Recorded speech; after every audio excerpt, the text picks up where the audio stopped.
Assalamualaikum warahmatullahi wabarakatuh. Salam sejahtera untuk kita semua.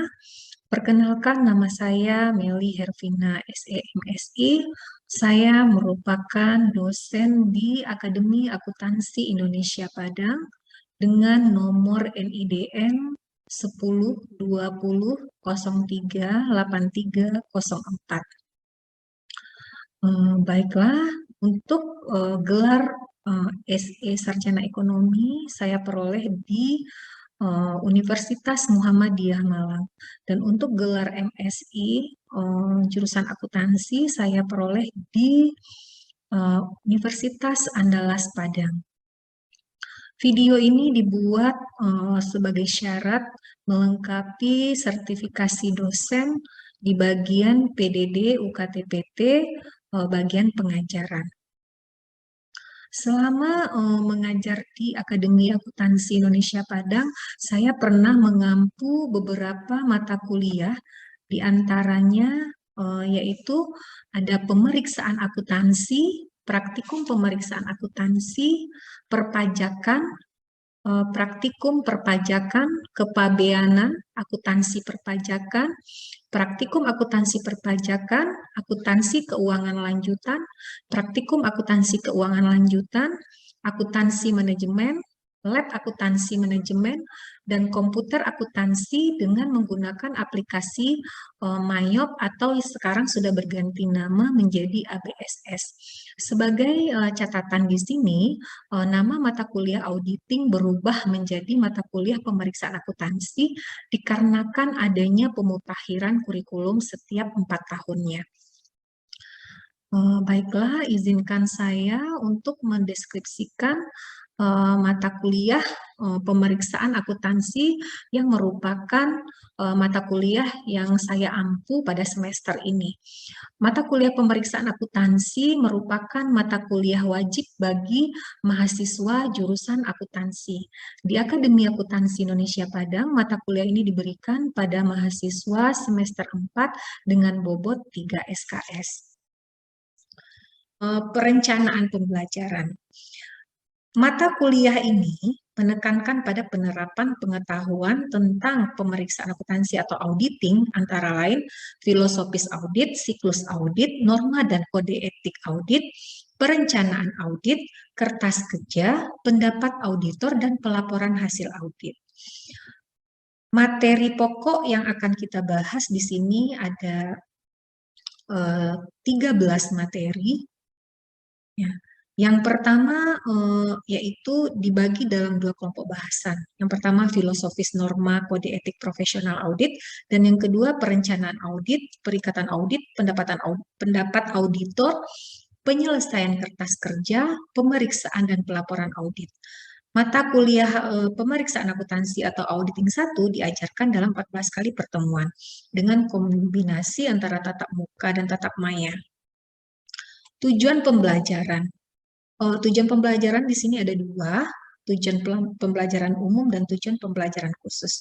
Tujuan pembelajaran secara umum, setelah mengikuti perkuliahan ini, diharapkan mahasiswa memiliki ide dan wawasan tentang apa itu pemeriksaan akuntansi atau pengauditan laporan keuangan, mengetahui profesi auditor, kode etik audit, standar audit, dan lingkungan pengauditan, serta memahami bagaimana pengauditan keuangan dilakukan. Sedangkan untuk kompetensi khusus, setelah mengikuti mata kuliah ini, mahasiswa diharapkan dibekali dengan kompetensi hard skill. Ya, di antaranya, yang pertama, memahami pentingnya dilakukan pemeriksaan terhadap laporan keuangan entitas. Yang kedua, mengerti tentang pemeriksaan laporan posisi keuangan. Yang ketiga, dapat membedakan antara pemeriksaan akuntansi dan penyusunan laporan posisi keuangan. Yang keempat, memahami tentang profesi akuntan, kantor akuntan publik, standar audit, kode etik, dan lingkungan pengauditan. Setelah mengikuti mata kuliah ini, mahasiswa juga diharapkan bisa memiliki kompetensi soft skill. Yang pertama, dapat mendemonstrasikan wawasan dan pemahaman tentang di atas dengan membahas kasus-kasus dan memaparkan dalam bentuk presentasi dan diskusi di kelas.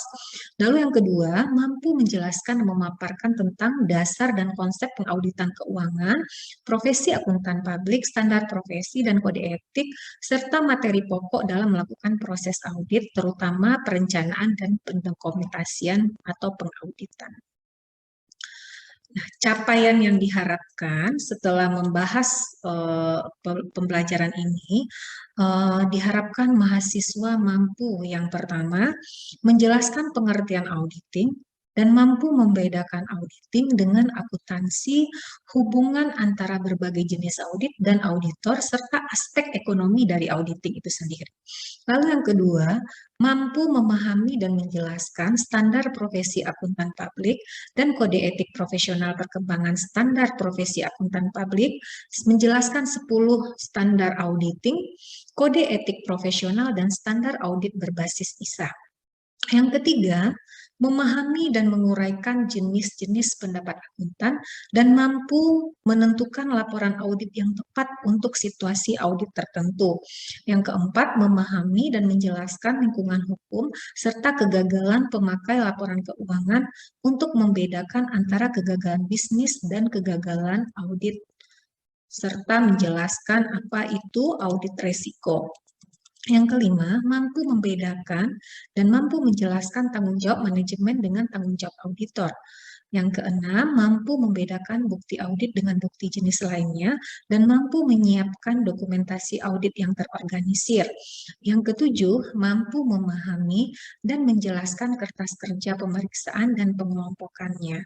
Yang kedelapan, memahami dan melaksanakan perencanaan audit dan proses analitis. Yang kesembilan, mendefinisikan dan menerapkan konsep materialitas pada audit. Yang ke-10, memahami dan menjelaskan pengendalian internal dan risiko audit. Yang ke-11, mampu mengidentifikasi dan menjelaskan jenis-jenis auditing kecurangan. Yang ke-12, menjelaskan dan mengidentifikasi dampak teknologi informasi terhadap proses audit. Yang ke-13, mampu memilih dan memahami jenis pengujian, bauran bukti, dan merancang sebuah program audit. Nah, materi ajar dan daftar referensi. Materi ajarnya ada 13 di sini. Yang pertama pengertian auditing, yang kedua standar profesional akuntan publik dan kode etik profesional, yang ketiga kewajiban hukum, yang keempat laporan akuntan, yang kelima tanggung jawab dan tujuan audit, yang keenam bukti audit, yang ketujuh kertas kerja, yang kedelapan perencanaan audit dan prosedur analitis, yang ke-9 materialitas dan resiko audit, yang ke-10 audit atas pengendalian internal dan resiko pengendalian, yang ke-11 auditing kecurangan. Di pertemuan ke-11 ini kita akan menyajikan 2 kali pertemuan. Yang pertama sekali pertemuan itu teori dan pertemuan yang kedua itu berupa kasus. Lalu di yang materi ke-12 yaitu dampak teknologi informasi terhadap proses audit. Yang ke-13 strategi audit dan program audit secara keseluruhan. Daftar referensi yang kita gunakan di sini, yang pertama Agus Siprisno, Arens Alvin dan Elder, dan kawan-kawan, lalu Conrad, Larry F., lalu IAP untuk standar profesional akuntan publiknya. Nah, metode pembelajaran dan alokasi waktu.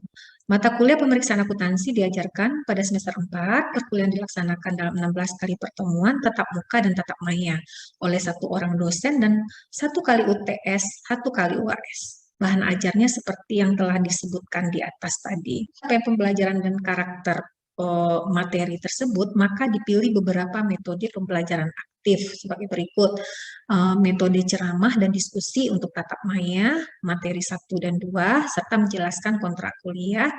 Lalu metode ceramah dan diskusi untuk tatap maya untuk materi 3, 4, 5, 6, 7, dan 8, serta metode cooperative learning untuk materi ke-7 dan ke-11, metode case-based learning untuk materi ke-11, dan metode pembelajaran aktif dengan presentasi untuk materi ke-9, 10, 11, dan 12, dan 13. Oke, baik. Nah, pengalaman belajar bersama mahasiswa, topik perkuliahan diinformasikan seminggu sebelumnya untuk memberi kesempatan kepada mahasiswa mencari dan mengumpulkan informasi dari berbagai sumber dan mempelajarinya secara individu di rumah. Dimulai pertemuan kedua dan seterusnya. Perkuliahan dilakukan secara pembelajaran aktif melalui diskusi kelompok ataupun diskusi kelas. Untuk based learning, mahasiswa diberi soal atau kasus untuk dibahas.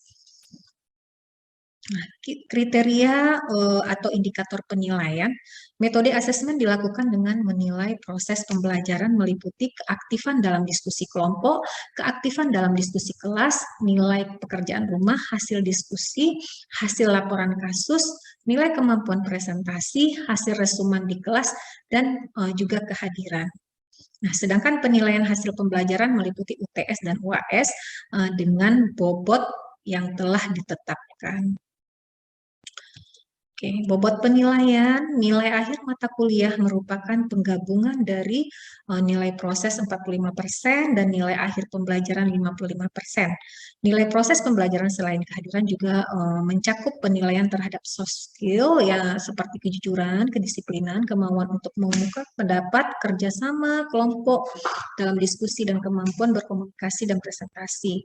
Nah, nilai hasil pembelajaran adalah nilai UTS dan UAS seperti yang telah disebutkan di atas. Nah, untuk kriteria atau indikator penilaian bisa dilihat di sini di tabel ini. Ada untuk proses pembelajaran, kreativitas, tugas, kedisiplinan, ini ada bobotnya. Norma akademik yang harus dipatuhi oleh mahasiswa, yaitu yang pertama, kehadiran mahasiswa dalam pembelajaran minimal 75% dari total pertemuan kuliah yang terlaksana. Lalu yang kedua, kegiatan pembelajaran sesuai dengan jadwal kuliah di perguruan tinggi, dan jika terjadi perubahan, kita sepakati bersama oleh dosen dan mahasiswa. Lalu yang ketiga, selama proses pembelajaran handphone dimatikan. Yang keempat, ketidakhadiran karena alasan tertentu harus melampirkan bukti surat keterangan sakit atau pemberitahuan sakit, surat izin meninggalkan kuliah dari kaprodi atau pejabat yang berwenang. Nah, bila dalam keadaan darurat dapat memohon izin dengan menghubungi dosen melalui handphone, berpakaian sopan dan menggunakan sepatu. Nah, segala bentuk kecurangan baik dalam hal presentasi maupun dalam mengerjakan tugas dan ujian tidak dapat ditolerir. Bila terbukti berbuat curang akan dikenakan sanksi berupa pengurangan nilai. Rancangan tugas yang akan diberikan kepada mahasiswa, yang pertama tadi membaca buku ajar dan bahan ajar terkait untuk setiap pertemuan dan membuat resuman setiap kali pertemuan. Lalu yang kedua, berpartisipasi aktif dalam setiap perkuliahan. Yang ketiga, mengerjakan pekerjaan rumah atau tugas berupa studi kasus yang diberikan oleh dosen. Yang keempat, membahas jurnal atau artikel dengan topik khusus dalam kelompok, menuliskan hasil laporan berupa PowerPoint atau makalah. Nah, berikut penjelasan dari materi-materi terkait kemampuan akhir yang diharapkan, bahan kajian materi dan referensi, metode pembelajaran dan alokasi waktu, pengalaman belajar siswa dan kriteria indikator penilaian serta bobot penilaian. Demikian hasil presentasi mengenai deskripsi mata kuliah yang saya ajarkan dalam satu semester ini. Berikut saya akan tampilkan video pembelajaran di kelas. Proses pengumpulan serta pemeriksaan bukti mengenai informasi guna menentukan untuk membuat laporan yang sesuai. Untuk membuat laporan yang sesuai. Baik, kita akan lihat ya menurut para ahli ya, auditing itu apa. Nah, sebelumnya kita akan melihat dulu tujuan mempelajari bab ini gitu ya. Jadi setelah mempelajari bab ini diharapkan mahasiswa mampu, yang pertama mampu menjelaskan definisi auditing dengan benar atau pemeriksaan akuntansi dengan benar. Lalu yang kedua, diharapkan mahasiswa mampu membedakan auditing dengan accounting. ya, dengan akuntansi. Lalu yang ketiga, menjelaskan hubungan antara berbagai jenis audit dan auditor. Lalu yang keempat, menjelaskan aspek ekonomi dari auditing. Nah, jadi bisa diartikan audit adalah suatu proses yang sistematis untuk secara objektif mendapatkan dan mengevaluasi bahan bukti mengenai asersi tentang kejadian, kegiatan ekonomi untuk meyakinkan tingkat keterkaitan antara asersi tersebut dengan kriteria yang telah ditetapkan dan mengkomunikasikan hasilnya kepada pihak-pihak yang berkepentingan. Nah, ada PPT-nya tampak? Ada, Bu. Oke. Jadi di sini ya kita kan pernah belajar ya di pengantar akuntansi pihak-pihak yang berkepentingan terhadap laporan keuangan itu ada pihak eksternal dan pihak internal. Nah, sekarang Ibu mau tanya, yang termasuk pihak internal pengguna laporan keuangan ya? Ya, Bu. Siapa saja? Manajer, Oke. Direktur. karyawan, Oke. karyawan, Mm-mm. Kalau pihak eksternal, masyarakat umum, masyarakat umum. Lalu ada investor ya, ada investor, kreditor, pemerintah ya. Itu pengguna laporan keuangan. Oke, baik. Kita lihat yang definisi berikutnya menurut para ahli lagi ya. Nah, menurut si Alvin dan kawan-kawan ya, auditing is the accumulation and evaluation of evidence about information to determine and report on the degree of correspondence between the information and established criteria.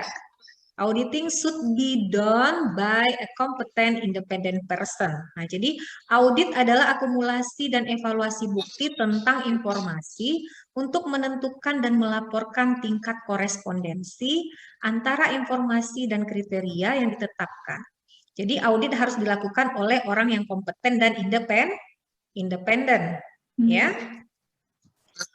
Orang yang kompeten dan independen. Tahu maksudnya yang kompeten dan independen?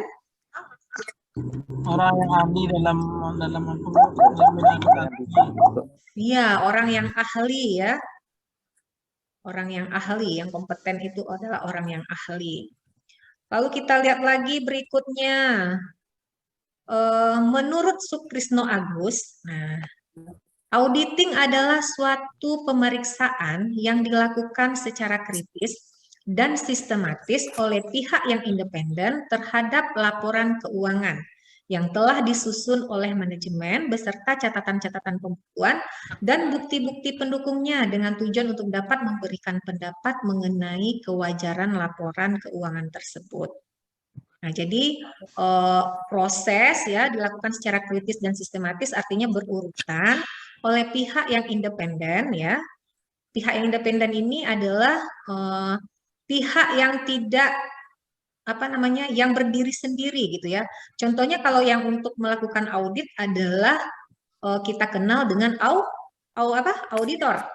Ya. auditor, Ya, auditor. Auditor itu di kantornya dia bernaung di sebuah kantor namanya apa? Kantor akuntan publik, akuntan publik ya. Jadi nanti mereka melakukan pemeriksaan terhadap laporan keuangan dan memberikan pendapat mengenai kewajaran laporan keuangan tersebut. Nah, siapa yang tahu hasil dari laporan auditor itu kan berupa opini ya. Nah, berapa jenis opini yang bisa kita ketahui? Ada 5. 5. Ada 5. Oke, apa saja? Opini wajar tanpa pengecualian, wajar tanpa pengecualian, Wajar tanpa pengecualian dengan kalimat penjelas.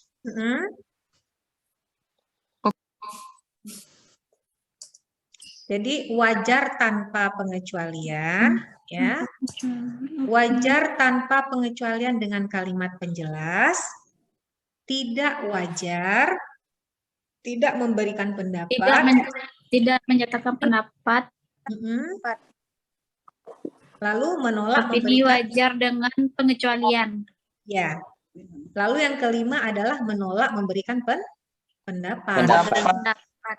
Jadi opini-opini tersebut diberikan oleh auditor ketika mereka menemukan hasil dari pemeriksaannya tadi.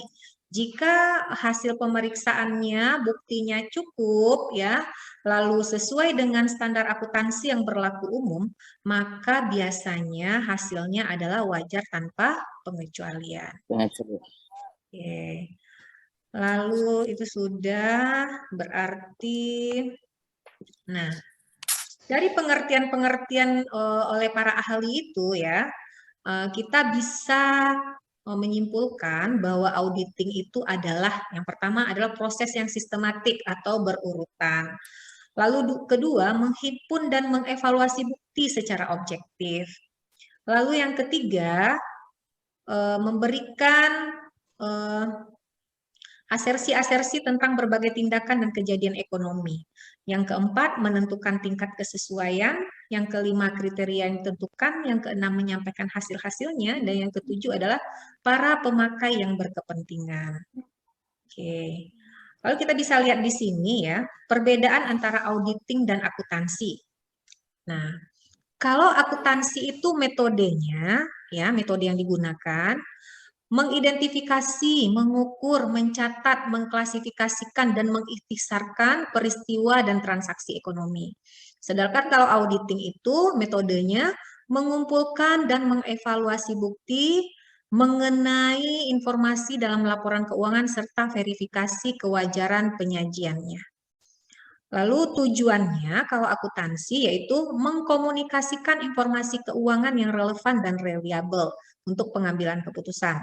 Kalau tujuan auditing adalah meningkatkan kredibilitas laporan keuangan yang dibuat oleh manajemen.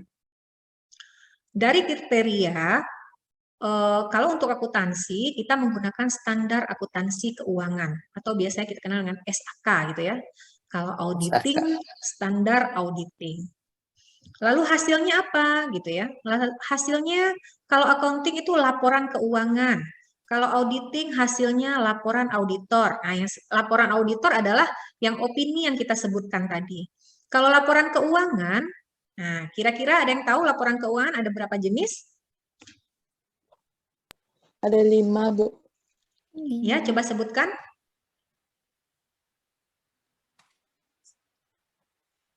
Laporan Laba rugi. dari Satu-satu coba. Regina? laporan laba rugi, Laporan laba rugi, Bu. Laporan perubahan modal, laporan laris kas, laporan neraca, sama catatan atas laporan keuangan. Oke. Kalau laporan perubahan modal kita sebut sekarang dengan laporan perubahan ekuitas. Kalau laporan neraca, laporan keuangan neraca kita sebut dengan laporan posisi keuangan. Nah, oke, baik. Dari tanggung jawab lagi. Kalau tanggung jawabnya, yang bertanggung jawab di accounting atau akuntansi adalah manajemen bertanggung jawab atas laporan keuangan yang dibuat. Kalau auditing, auditor yang bertanggung jawab atas pernyataan dan pendapat yang diberikan. Nah, kita bisa lihat di sini ya perbedaannya ya. Perbedaan antara auditing dan accounting. Nah, bisa kita lihat di sini. Jadi kalau accounting itu bersifat konstruksi ya atau membangun, nah auditing itu bersifat analisis. Nah, kalau akuntansi bisa kita lihat dari sini transaksi, lalu ada bukti pembukuan, ada special journal, lalu ke general ledger, trial balance, worksheet, laporan keuangan, ya. Lalu kalau auditing, nah itu kebalikan ya. Kalau auditing itu kebalikannya. Dari laporan keuangan dulu, lalu worksheet, nah, trial balance, sampai nanti ke bukti-bukti. Ya. Oke. Nih, tahapan-tahapan audit. Nah, yang pertama KAP dihubungi oleh calon pelanggan atau klien yang membutuhkan jasa audit. Lalu yang kedua, KAP membuat janji untuk bertemu dengan calon klien untuk membicarakan. Nah, yang pertama alasan perusahaan untuk mengaudit laporan keuangannya. Untuk apa gitu ya. Lalu yang kedua, apakah sebelumnya perusahaan pernah diaudit oleh KAP lain? Lalu yang ketiga, apa jenis usaha perusahaan dan gambaran umum mengenai perusahaan tersebut? Lalu apakah data akuntansi diproses secara manual atau dengan komputer? Lalu apakah sistem penyimpanan bukti-bukti pembukuan cukup rapi? Nah, itu perlu ditanyakan oleh si auditor sebelum mengaudit. Nah, tujuannya untuk apa? Tujuannya untuk menghindari hal-hal yang tidak diinginkan. Apa contohnya, Bu? Misalnya perusahaannya dalam masalah gitu ya. Jadi kita seorang auditor juga harus hati-hati dalam mengambil klien ya untuk menentukan klien mana yang harus kita audit. Misalnya dia udah punya kasus hukum misalnya ya. Itu akan berisiko pada kita. Lalu yang ketiga, KAP mengajukan surat penawaran atau audit proposal yang antara lain berisi jenis jasa yang diberikan, besarnya biaya audit, ya, atau audit fee, kapan audit dimulai, kapan laporan harus diserahkan, dan lain-lain. Nah, jika audit proposal disetujui, maka akan kita bikin yang namanya surat penugasan atau perjanjian kerja. Lalu KAP melakukan audit fieldwork atau pemeriksaan lapangan di kantor klien. Yang kelima, selain audit report, KAP juga diharapkan memberikan manajemen letter yang isinya memberitahukan kepada manajemen mengenai kelemahan pengendalian intern perusahaan dan saran-saran perbaikannya. Gunanya untuk apa? Gunanya untuk mengurangi resiko bagi perusahaan. Kalau sistem pengendalian intern perusahaan lemah, akan menimbulkan banyak banyak ancaman ya. Contohnya saja misalnya terdapatnya fraud nanti di sana ya. Fraud terhadap aset gitu ya. Salah satunya. Oke, lalu hubungan antara berbagai jenis pemeriksaan atau audit. Nah, jenis-jenis audit ditinjau dari luasnya pemeriksaan dapat dibedakan menjadi dua, general audit dan special audit. Nah, pemeriksaan umum atau khusus. Lalu ditinjau dari jenis pemeriksaan audit bisa dibedakan menjadi manajemen audit atau operasional audit. Ini dilakukan oleh siapa? Internal auditor. KAP, manajemen konsultan. Ya. Lalu yang kedua, pemeriksaan ketaatan atau compliance audit dilakukan oleh KAP dan internal audit. Lalu pemeriksaan intern, ya, internal audit perusahaan ini yang memeriksa. Jadi auditor itu juga ada dua, ada auditor eksternal dan auditor internal. Ya. Lalu komputer audit, KAP yang harus mempunyai komputer audit spesialis. Nah, jadi tertentu juga kantor akuntan publiknya kalau untuk komputer audit. Ya, paham sampai di sini? Ya, lalu yang kedua, jika laporan keuangan sudah diaudit dan mendapat opini wajar tanpa pengecualian dari KAP, berarti pengguna laporan keuangan bisa yakin bahwa laporan keuangan tersebut bebas dari salah saji yang material, akan disajikan sesuai dengan standar akuntansi yang berlaku umum di Indonesia.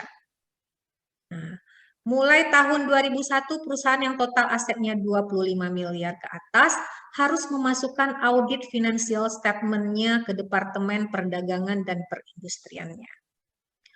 Lalu yang keempat, perusahaan yang sudah go public harus memasukkan audit financial statement-nya ke Bapepam paling lambat 90 hari setelah tahun buku. Yang kelima, SPT yang didukung oleh audit financial statement lebih dipercaya oleh pihak pajak dibanding dengan yang didukung oleh laporan keuangan yang belum diaudit. Oke, baik, dari pemaparan ada yang mau ditanyakan? kita semua selalu dilindungi oleh Allah Subhanahu wa taala. Terima kasih. Assalamualaikum warahmatullahi wabarakatuh.